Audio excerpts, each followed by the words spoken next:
All right, so I hope everyone's staying nice and warm and shoveling all their driveways so they can get out to do other fun things, like go sledding later, or make snowmen. It's good snowman snow. I was out this morning shoveling myself, so it looks like there's going to be lots of fun for the rest of the day after this boring microbiology lecture is over. So a couple of things that I wanted to tell everyone, right? So I put it in the announcements, but I'm the last announcement, but I'm going to go through that real quickly because I realize a lot of people didn't read it or pay attention, which is fine. So first exam is set for February 16th, which is 2 weeks from today, right? Now, the trick is that gives everyone enough time to study and get ready for that test, that exam, but the next lecture quiz or exam comes fairly quickly. It will probably be on March 2nd, is what I'm looking at right now. So, and I'm going to add a chapter to that. So I'm going to move chapter 8, which is review of metabolism. And those of you that have been looking at the modules, you may have noticed that that disappeared from the module that we're in right now, module 2. And I just haven't taken it off the top here, but I think module 2 is just going to have chapters 3, 4, and 5 in it. And I'm going to move chapter 8, which again is review of metabolism. You should have had this before in Bio 1. You should have had it if you're taking Chem 2, Chem 102, you would have had it there as well, but you definitely should have covered this in Bio 1. So it's kind of the last of the review material, but I'm going to move it to quiz 2, which will be metabolism, molecular genetics, or microbial genetics. So again, stuff that should be reviewed from Bio 1, DNA replication, transcription, translation, mutations, and gene transfer. And then chapter 6, which is the survey chapter about viruses. I like to put chapter 6 after chapter 9 for a reason. And the main reason is because when you start talking about different kinds of viruses with different genomes, if you don't remember what RNA is or DNA is or how it replicates or how it gets turned into protein, it's really hard to figure out how a virus works or remember how a virus works. So that's the main point of that. And usually this is a very short quiz. It's usually just 9 and 6, but I am going to add chapter 8 to it, which alleviates a little bit of the stress on the first lecture quiz. However, there's still a lot for us to do, right? So chapter 3, we're just going to, if you've watched the video for chapter 3, you'll notice it's just the 5 eyes. That's it. And then it skips to the microscopy part. I'm going to add virtual labs into this module, into module 2. If you'll notice that my oil immersion technique is already in there. I'm going to add a basic microscopy video, virtual lab, oil immersion, making a smear, and probably gram stain, because all of those topics are addressed at the end of chapter 3. So it will help prepare you for when we get the lab kits. I may say to you, when we get the lab kits and you're going to do a gram stain, you might want to go back into the virtual lab and take a look at the gram stain again. I was a little undecided of whether to hold that until we were actually ready to do it with the lab kit or to put it now. I think now will be better for you to help you prepare for that first lecture quiz. So again, first lecture quiz is going to be chapters 1 through 5. 8 is going to be moved to lecture quiz 2. It's obviously not going to be on October 13th. I haven't set all those dates yet. I was kind of waiting to see. We're having a department meeting today, so I should get information about the lab kits. So the course is just as fluid as if it was in person, right? So sometimes this takes a little longer, that takes a little longer. 10 students still aren't logged in. Connect had a glitch. Canvas had a glitch. So the beginning of these classes, what I'm finding is that it often takes a lot longer than I would like for us to just get going, right? To just jump in and get going. So we're still moving to module 2 here, and all the material that you need to study for this is in here, except for the homework is going to be broken up into smaller units. Okay, so the homework is going to be broken up into smaller units so that it's not as much for you to do at one sitting.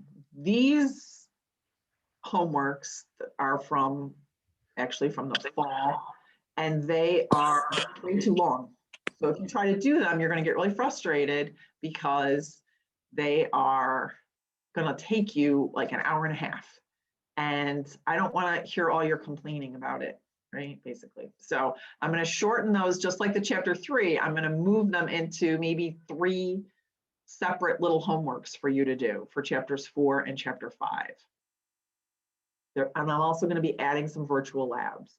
Part of the reason is because these virtual labs just got, those of you that are, computer savvy enough, the original virtual labs in Connect were all with Flash Player, and Flash Player doesn't exist anymore. So McGraw-Hill was busy transferring those labs from Flash Player into other online formats. And so there's a lot more virtual labs available to me now than there were spring, summer, or fall. So those are going to start piling up. I'm hopeful that today at my department meeting, we're going to be getting our information about the lab kits, and then I will pass that along to you. And the videos are all here already. The note outlines, if they're available, or PowerPoints, if I did them, are there for you to look at. Read the book, right? Read the book, watch the videos, take the notes, start studying. You can always catch up on the homeworks. We spoke about this last time. I think I am going to make all the homeworks due the Monday before each of the lecture quizzes. So during my office hour today, I'll be setting all the times, all the dates for the lecture quizzes around spring break and any other things, any other issues. And then the homeworks for that, I'll make them all, I'll open them when we start that module, and then they will all close the day before, or they'll be due the day before the quiz. That way you can do them at your own pace. You can't access them until I've opened them, right? So these dates, I don't even think you can get into Act 4 yet. I hope you can't, because I don't want you to do 4 before I change the dates. Yeah, so this one's still closed to you, good. So the McGraw-Hill switching the dates over didn't work out so well. So I'm working on fixing that. And today, I can promise that all of what is in module 2 here will be correct and set by the end of the day. I will get that all sorted out, which basically everything's in there except, and the quiz is in there, except the virtual labs, and I need to change the dates and break up these homework assignments a little bit so they're not so much work for you to do at one time.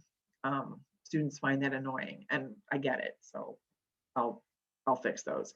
You'll notice that for the other homeworks, starting with chapter 9 and chapter 6, they are broken up into smaller bits, right? I just didn't get those 4 and 5 finished before the semester started. So questions you have from any of the chapters so far, 1, 2, let's say 1, 2, 3 at least, 4, if you've gotten that far, if you've read 4 and watched the video, taken notes, looked at the PowerPoints.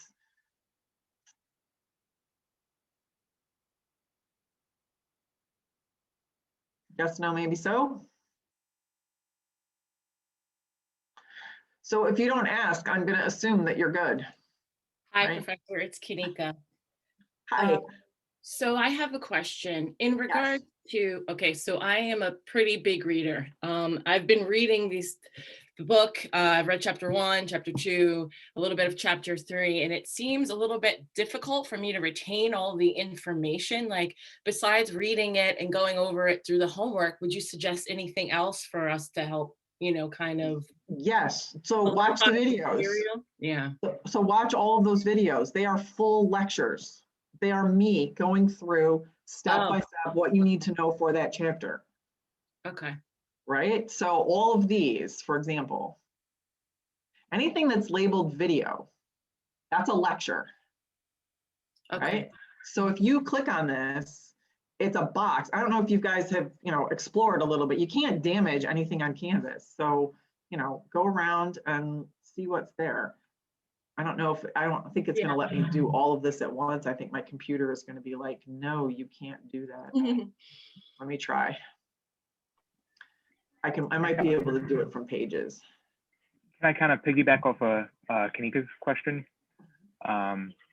and I don't want to overstep, but just to kind of generalize and asking this question, are any of the quizzes kind of based off of like, I really enjoy the McGraw-Hill, when you get to the end, you take that test, it almost beats the information into you, because if you get it wrong, then it reiterates the question 1, 2, 3 questions later until you kind of retain or understand the information.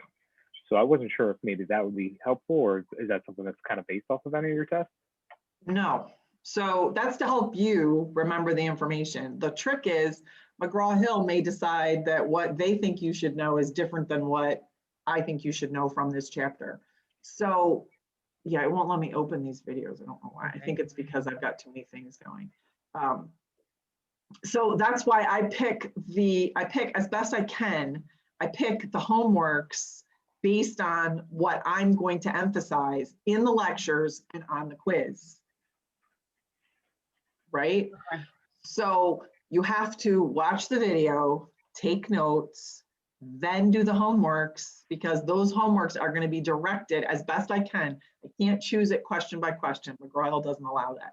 But as best I can, I've targeted these homeworks right to what is going to be on the quiz based on what's in the book and what I picked out for the lecture. And if you watch any of these lecture videos, I just march through the chapter. Unless it's something that I'm going to say, skip, we're not going to focus on that. And the reason I say that, Charles, is because the authors of the book, they have their favorite topics. And in the 6th edition, one of their favorite topics is the human microbiome. And while that is one of my favorite things right now in microbiology, that's not, you don't need to know 80 questions about that. Right? I'm going to ask you 1 question or 2 questions about that in chapter 13, and they're already putting them in chapter 3, chapter 4, chapter 5, right? So I don't know,